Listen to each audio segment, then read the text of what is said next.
talebiniz nedir? Ne istiyorsunuz? Mağduriyetlerinizi biz size sözcü olmak istiyoruz. Yani Batman'da bu konuyla ilgili geçen şeyde sana açıklamayı ve işte bu bayan spesifik orada olacak. Orada da dedik dedim lütfen.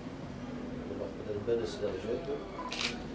Yani bu mağduriyeti dedim en ciddi şekilde böyle sadece böyle laf olsun diye değil. En ciddi. Bunu önlemeye dönük bir çaba içerisinde girişimiz olsun. Huzurunuzda da size söz veriyorum. Ben bunu genel merkezime paylaşacağım. Tamam. Ben bunu aynı zamanda bir utanç meselesi olarak görüyorum. Ve ben bunu bir fitnenin sebebi olarak. Geçen defa da candan söylüyorum. Yani Allah aşkına şimdi üye anlamıyor. Diyor kardeşim ben senin dayını almışım. Bana dayanamıyor. Size söylüyoruz. Genel sekreterimiz oradan. Başkanlarımız görüştüklerinde bunları dile getiriyor. Biz de hani gücümüz imkanında, gücümüz nispetinde sizin bu mağduriyetinizin önlenmesi için, bu mağduriyeti yaşamamamız için elimizden gelen çabayı sarf ediyoruz. Ve bu adımda, atılan kararda da biz yine elimizden geleni yapacağız. Batman'da işsizlik sorunun hangi safhalarda olduğunu hepimiz biliyoruz. Batman yöneticileri de biliyor. Dolayısıyla Batman halkının ekonomik durumu zaten ortada. Bu gerçeklikle birlikte Batman halkı haliyle bu kalabalık nüfusa da sahip olduğu için biraz daha ucuz bir maliyetle ev sahibi olmak istiyor. Ve yıllardır süre gelen, devam eden bir imar problemi, bir imar sorunu maalesef bölge illerimizde olmakla birlikte Batman'da da bu şekilde bir sorun var. Böyle bir gidişat söz konusu. Geçen yıl işte bazı Batman'da yapılan bazı binaların ruhsatsız yapıldığından dolayı bir yıkım kararı alındı belediye tarafından. Biz o zaman da şunu ifade ettik. Halkımız adına, müteahhitlerimiz adına dedik ki bu binalar yapılırken belediye yetkilileri, ilgili birimlerin görevlileri gidip bu binaların müteahhitlerine bir miktar ceza yazdılar ve sonra bu binaların yapımına göz yumdular. O zaman olması gereken nedir? Neydi? Bu binaların yapımının durdurulmasıydı. Yani müteahhit daha binayı kazı aşamasındayken belediyenin bu yapıya el koyması ve devamını engellemesiydi. Fakat ceza kestikten sonra bu binalar belediye yetkililerinin gözünün önünde yükseltildi. Bu binalar bitirilmiş, kimisine işte daire sahipleri yerleşmiş, kimisi de yerleşme aşamasına, bitim aşamasına getirilmiş. Belediyenin, kayım öncesi belediyenin aldığı bir kararla işte bu binaların yıkılacağı kararı açıklandı ve duyuruldu. Şimdi bu sadece birkaç müteahhitimizi ilgilendiren bir olay değil ki. Binlerce daire sahibi bu müteahhitlerle alışveriş yapmış.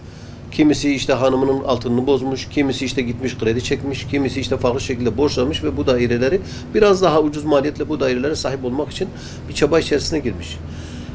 Belediyenin aldığı bu yıkım kararını kayyum atandıktan sonra da sürdürülmesi doğrusu bize çok makul gelmiyor. Dolayısıyla bizim bu kardeşlerimizin, bu daire sahiplerinin adına bizim yetkililerden ricamız diyoruz ki bu bina sahipleriyle bir şekilde anlaşın, bir anlaşma yoluna gidin. Sadece müteahhitler değil, aile fertleriyle birlikte hesapladığımızda binlerce insan bu sorundan mağduriyet yaşayacak. Bu ciddi bir olay. Belki ciddi bir fitneye sebebiyet verecek. Hüdapar olarak, Batman İl Başkanlığı olarak özellikle kaçak yapıya biz karşıyız. Kaçağın her türlüsüne, her çeşidine karşıyız. Ciddi bir prensip getirilmiş, eyvallah. Ancak bu yapıla gelmiş, bitim aşamasına gelmiş binalardır. Bunların yıkımı çözüm değil. Aksine sorunu daha girift hale getirmektir. Dolayısıyla bu insanlar etrafımızda. Vali Bey'den ricamız bu insanlarla oturup bir çözüm bir noktada bir çözüme bu işi bir çözüme kavuşturmaktır. Yoksa bu kadar insanın mağdur edilmesi sorunu dediğimiz gibi daha karmaşık hale getirecek ve daha büyük sorunlara sebebiyet verecektir. Şunu da özellikle söylüyorum. Bu binaların yapımında yıkılma tehlikesi anlamında bir sıkıntı varsa, demiri yetersiz atılmışsa, işte taşıyıcı elemanlar dediğimiz kolondur, kiriştir, eğer sıkıntı varsa, bir tehlike arz ediyorsa, amen, hiç kimse buna ses çıkaramaz. Ancak bu konuda bir sıkıntının olmadığı görülüyor. Sebep, sorun nedir? İşte ruhsatsız yapılmış. Ruhsatsız yapılmışsa buna belediye yetkilileri, o zaman bu zaman belediye yetkilileri buna müsaade etmiş. Göz yumuz bir şekilde yani. Bunun çaresi bu binaları yıkmak değil ki. Bunun çaresi bu noktadan sonra bir karar vermek, bu müteahhitlerle anlaşmak, bu daire sahiplerini de daha fazla mağdur etmemek, bundan sonra kaçak yapılaşmaya izin vermemektir. Biz daha önce de bunu söyledik, şimdi de bunu söylüyoruz. Yani bu insanlara bu kadar mağduriyetlerin yaşanmaması gerekir. Dolayısıyla şu an hem kayyum olması itibariyle hem Batman valisi olması itibariyle Sayın Valimizden bizim bu kardeşlerimizin, bu halkımızın adına ricamız bu insanları bir arayıp gelip bir çözüm önerisinde makul bir noktada buluşmaktır.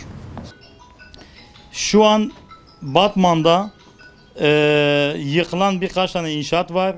Daha yıkımı devam edecek inşaatlar da bulunuyor.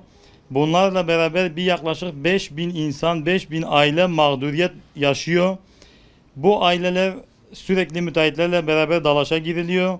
Bunun için bir çözüm bekliyoruz. Biz büyüklerimizden bu işin çözümü için ne gerekiyorsa bir adım atsınlar. Biz de onlara bir adım atabiliriz. Bu ailelerin sorunlarını çözmek için, mağduriyetlerini gidermek için biz de müteahhitler olarak, ben diğer müteahhit arkadaşlarımın adına da konuşuyorum. Ne gerekiyorsa biz hazırız. Yeter ki devlet büyüklerimizden bir adım bize doğru gelsinler, atsınlar. Yıllardan beri Batman'da bu imar sorunu süre gelmiş. Buraya kadar devam etmiş. Bu saatten sonra zaten bu şekilde herhangi bir yapı söz konusu olmayacaktır. Hiç kimse bu işe yeltenmeyecektir.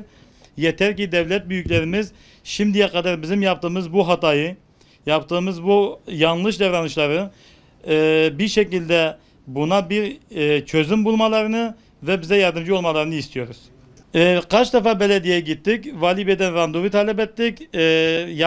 Kaçak yapılarla ilgili randevu talebinde bulunduğumuz zaman yardımcılarla görüştük, yapı kontrol müdürümüzle görüştük, imar müdürümüzle görüştük. Takdir Vali Bey'indir diyorlar. Hani takdir Vali Bey'indir, Vali Bey büyüğümüzdür. Ne gerekiyorsa Vali Bey'le çözülsün, Vali Bey buna bir çözüm bulabilir denildi. Biz de o şekilde Vali Bey'den istirhamımız budur. Vali Bey'e ulaşmak istiyoruz. Vali Bey'den randevu talep etmek istiyoruz. Vali Bey'le görüşmek istiyoruz. Ne gerekiyorsa biz hazırız. Büyüğümüz olarak, valimiz olarak bize yardımcı olsun.